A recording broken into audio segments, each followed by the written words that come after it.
Avant de faire des semences, je produisais pas mal de légumes.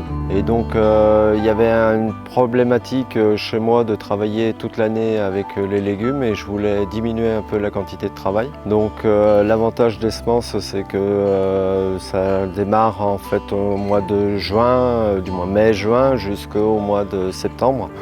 Donc ça diminuait un peu la période de travail intense. La deuxième chose, c'était la dauphinoise qui cherchait des producteurs de semences justement en bio. Tout ça a fait que voilà, je me suis tourné vers les semences.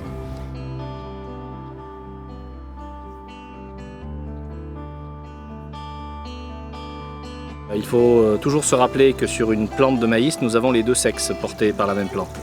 La partie mâle qui est assurée par le panicule à la cime de la plante, c'est ce qui émet le pollen, et la partie femelle portée par l'épi sur la plante, avec une fécondation qui se fait par l'intermédiaire des soies. Donc tout l'enjeu pour pouvoir réussir parfaitement l'hybridation entre le mâle, dont le rôle est de donner le pollen, et la femelle, dont le rôle est de ne recevoir que le pollen du mâle, ça va être justement de supprimer l'organe mâle sur la plante femelle, c'est-à-dire couper le panicule, castrer. Le terme dans le métier, c'est la castration. Il y a des dates clés à repérer. Il ne faut pas être présent trop tôt ni trop tard, sinon on a le pollen de la femelle qui va être émis et dans ce cadre-là, on tomberait dans une auto-fécondation. C'est pas ce qu'on cherche, on cherche une hybridation parfaite entre le mâle et la femelle. Donc le rôle important technique et l'accompagnement qu'on va avoir auprès du producteur, c'est déterminer cette juste date d'intervention pour faire en sorte qu'on ne coupe pas trop tard quand le pollen sera déjà émis, mais pas trop tôt non plus, pour ne pas nuire au potentiel de rendement de la plante. Donc c'est vraiment accompagner sur cette phase-là le producteur pour déclencher à la bonne date, au bon moment, cette opération de castration. Là, vous avez la partie haute. Donc de là, en fait, donc ça allait sortir et s'étaler. Et donc vous allez avoir du pollen qui va sortir de là, des épillets là. Voilà. Et qui viendra se poser sur les soies. Voilà.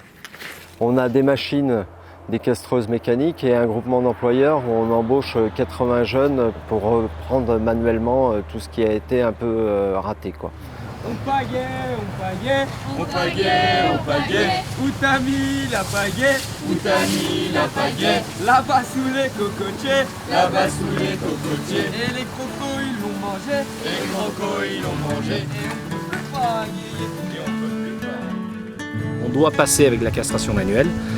C'est ce qui permet de parfaire le travail, d'être certain qu'on va arriver au résultat in fine. L'aboutissement de tout ça, quand on conduit les tests de vérification en pureté variétale, c'est qu'on ait un niveau minimum de 99% d'atteinte de l'hybride qu'on recherchait. Il faut être un parfait agronome. Il n'y a pas de passe-droit. Quand on est dans ce niveau de technicité, de fine connaissance des géniteurs, c'est une observation.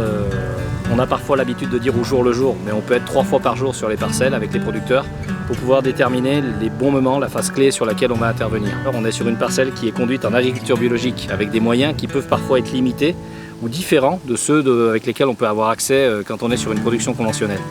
Ça détermine encore une couche supplémentaire en termes de connaissances agronomiques, puisque non seulement on va conduire des géniteurs, mais il va falloir intervenir à des dates clés sur de l'enherbement par exemple, déclencher des opérations de désherbage mécanique au bon moment.